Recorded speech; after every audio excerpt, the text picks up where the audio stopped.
Olá, um projeto na Univale usa cães como auxiliares na terapia.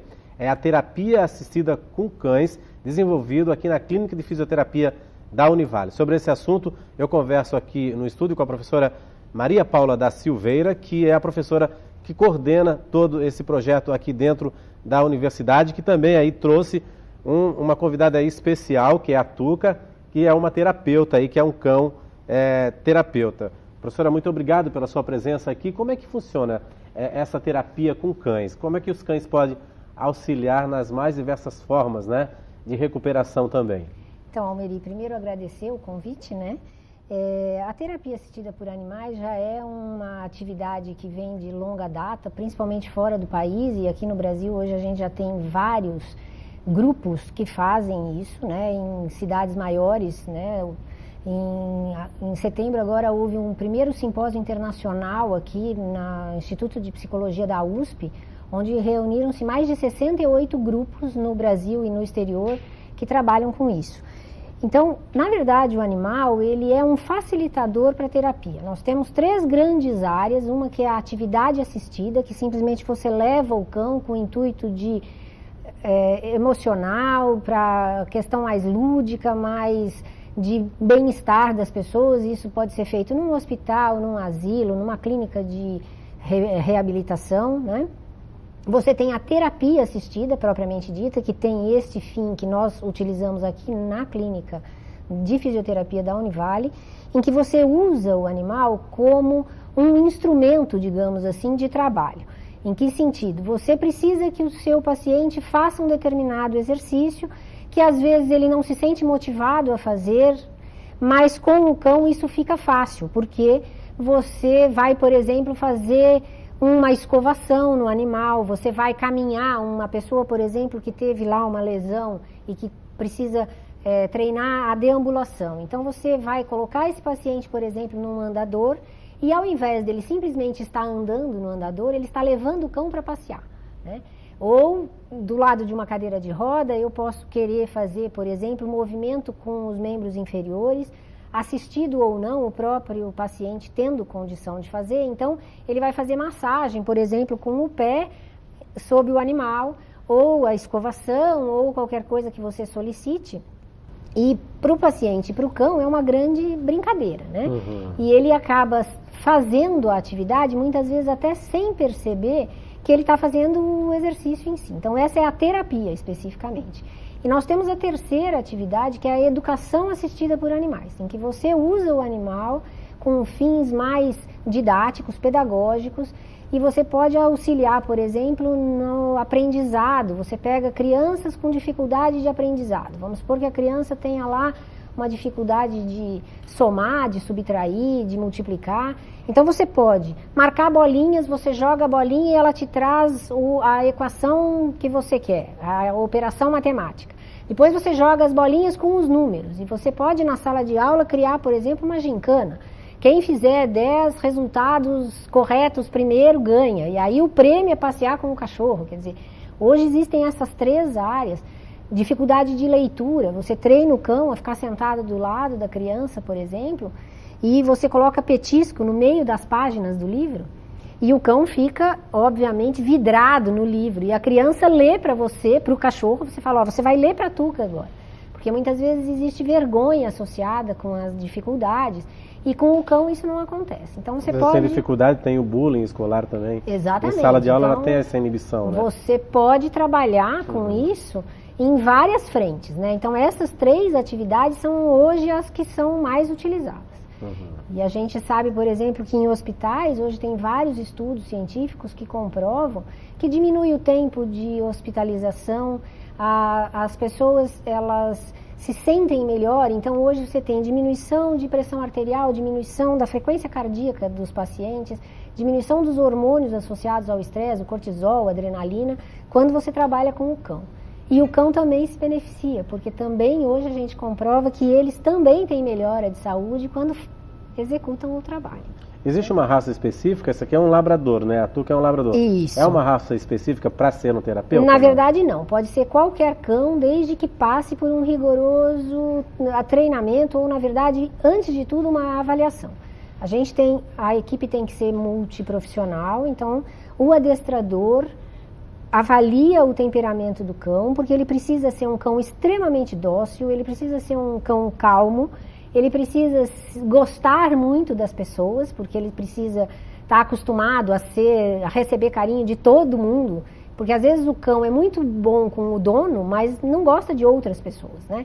Então, desde que ele tenha esse perfil, seja dócil, não responda com agressividade de forma nenhuma e que goste das pessoas, ele passa a ser um candidato, digamos assim, à terapia assistida. Uhum. Aí o avaliador, o adestrador, ele faz testes para comprovar isso, e uma vez o animal liberado, ele passa também por um treinamento, visitas iniciais de observação, e uma vez então liberado, ele pode começar a trabalhar. E antes disso também, de estar em contato com o paciente, ele passa por uma avaliação veterinária, que essa também é extremamente criteriosa, porque se eu vou levar o animal num hospital, ele tem que estar em plenas condições de saúde. Uhum. Então ele não pode ter parasitas de nenhum tipo, externos nem internos, então ele é examinado pelo veterinário trimestralmente, olha toda a questão da pele, ele tem que estar vermifugado constantemente, então também faz a cada 3 meses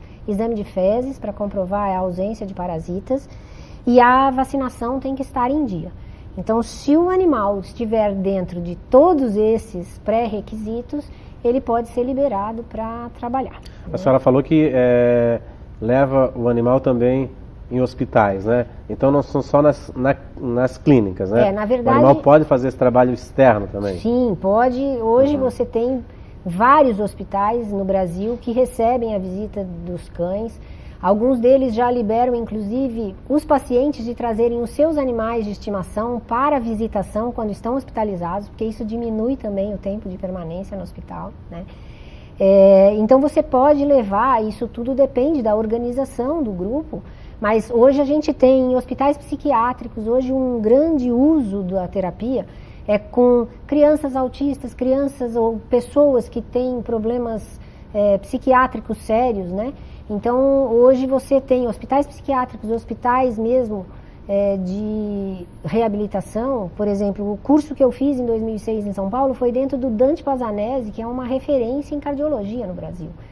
E já existia um projeto, continua existindo lá, e os cães entram permanentemente em hospital, inclusive em lugar onde tem transplante, né? Uhum. Então, hoje você tem uma desmistificação disso. Antigamente, você tinha problema respiratório, a primeira coisa que te perguntavam você tem um animal de estimação? Livre-se dele, né?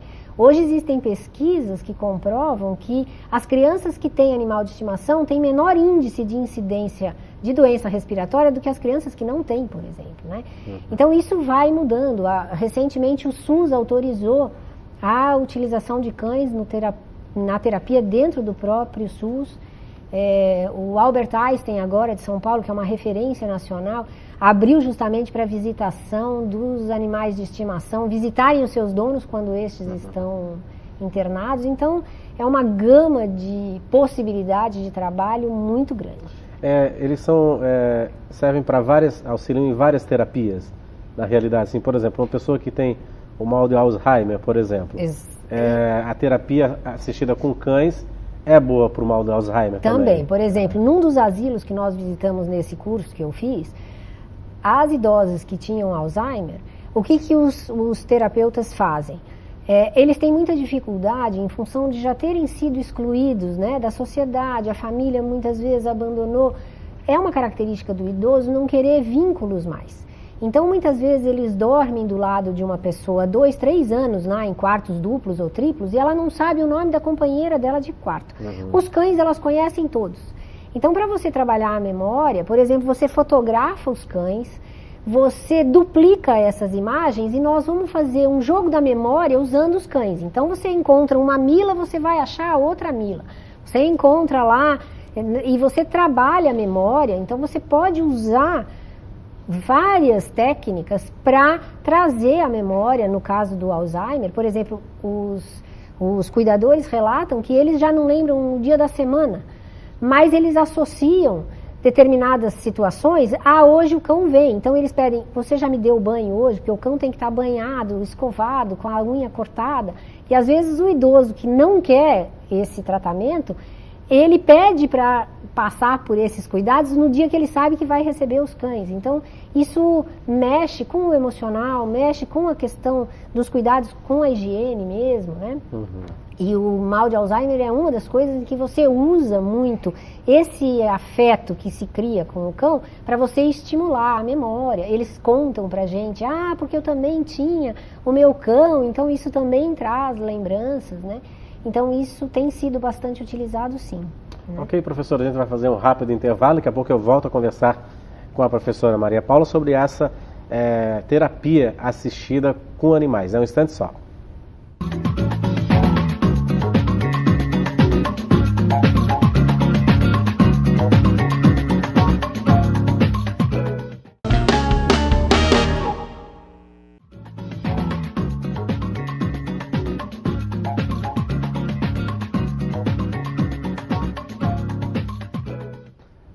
Olá, estamos de volta com o painel Univale, esse é o segundo bloco. O nosso assunto de hoje é terapia assistida com animais. Estou conversando aqui no estúdio com a professora Maria Paula, que é dos pequenos doutores que faz um trabalho aí com cães para auxílio na terapia aqui na Clínica de Fisioterapia da Univale. Professora, a gente falou bastante assim de cães, né, no primeiro bloco, mas eu queria saber, outros animais podem ser usados como auxiliares na terapia assistida? Assim, há muito tempo atrás eu fiz uma matéria com alunos da PAI, que a fisioterapeuta usava cavalo, que era equinoterapia, né? Ecoterapia, né? Então, os cavalos e outros animais também podem ser usados? Podem. Na verdade, assim, a terapia assistida por animais, ela não tem uma predileção, digamos assim, por um animal. Teoricamente, todos os animais, desde que dóceis e em condição de saúde, eles podem trabalhar sem nenhum problema. Então, você tem programas que usam aves, por exemplo, aves amansadas, né? Aquele agapornis é uma ave, a calopsita é uma ave que normalmente é amansada. Você pode amansar uma arara, por exemplo. Então, desde que o animal seja dócil, você pode usar gatos, né? A ecoterapia, eu acho que hoje dentre as terapias assistidas por animais, a que mais destaque tem, porque você conhece, isso aparece mais, digamos assim, na mídia, né? Existem clínicas montadas em áreas litorâneas, por exemplo, principalmente nos Estados Unidos, em que eles usam os golfinhos como mediador para a terapia, principalmente com pessoas com problemas neurológicos. Então, assim, não existe uma restrição. O animal só precisa se prestar em termos de temperamento, né? Não pode ser de maneira nenhuma agressivo, mas, a princípio, qualquer animal pode estar sendo utilizado para a terapia, sem problema nenhum. A Tuca, ela é a Tuca e tem a outra cachorra... Cacau. A Cacau, né? Isso. Então, elas são os pequenos doutores, isso? Por enquanto, como é que funcionam os pequenos doutores? Na verdade, é uma associação sem fins lucrativos, uma ONG, né, que ela foi criada no final de novembro, né, e a ideia, na verdade, é expandir isso para outros animais, mas esses foram os iniciais. A Tuca passou por um treinamento. Ela primeiro foi escolhida por uma adestradora que só trabalha com isso, lá em São Paulo. Essa adestradora a levou para casa dela, passou 45 dias lá, e aí desde janeiro, quando eu fui buscá-la, ela mora comigo hoje. A Cacau é uma outra mestiça de labradora, também muito parecida com a Tuca, porque ela também é uma labradora preta, uma mistura. Também muito dócil. Essa veio, na verdade, foi adotada em novembro e tem sido preparada para isso, né? Mas a Pequenos Doutores está iniciando os trabalhos, inclusive tivemos a semana passada uma primeira palestra para chamar voluntários, porque você pode se voluntariar como pessoa sozinho e como pessoa dono de animal. E aí você tem que ter o perfil para o voluntário e o cão também, que aí no caso de você ter o animal que você pretende colocar para trabalhar conosco, ele passa primeiro pela avaliação do adestrador, depois pelo veterinário, e aí ele está liberado. Então, uma vez liberado em todos os quesitos, ele passa a compor o grupo de voluntários da Pequenos Doutores.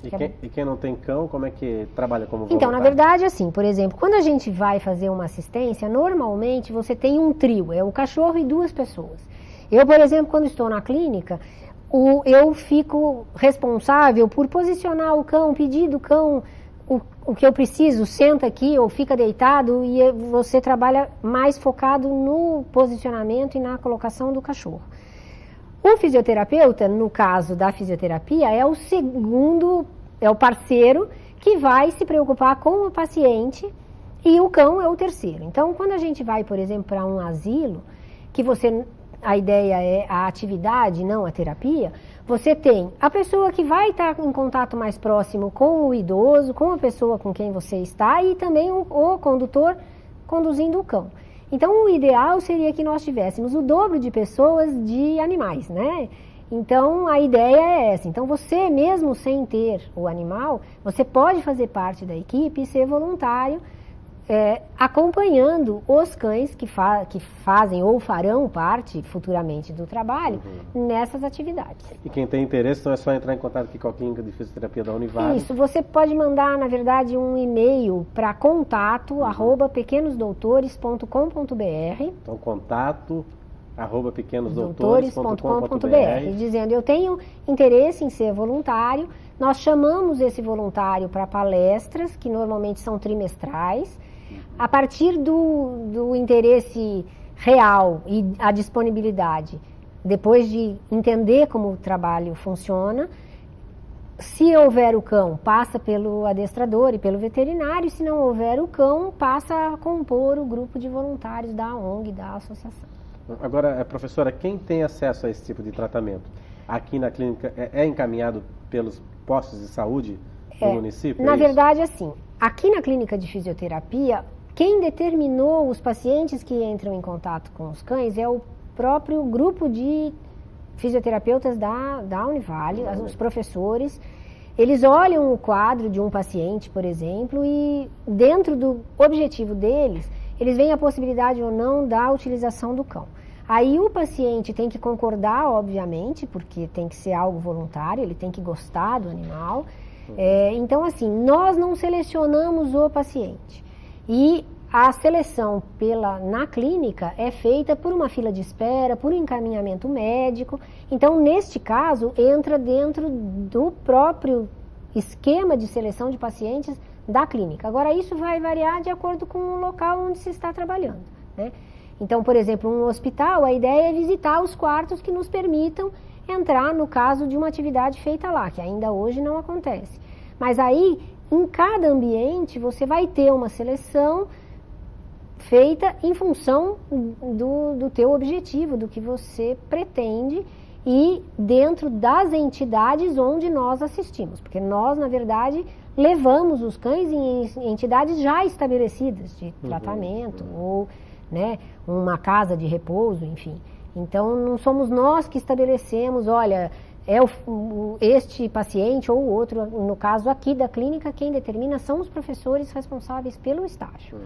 Muita gente nunca teve contato com o cachorro na vida, às vezes, porque tem medo e tal. Esse medo vai se perdendo à medida que a terapia é desenvolvida? Então, na verdade, o que acontece é assim, o paciente, a priori, ele precisa concordar com a utilização do cão.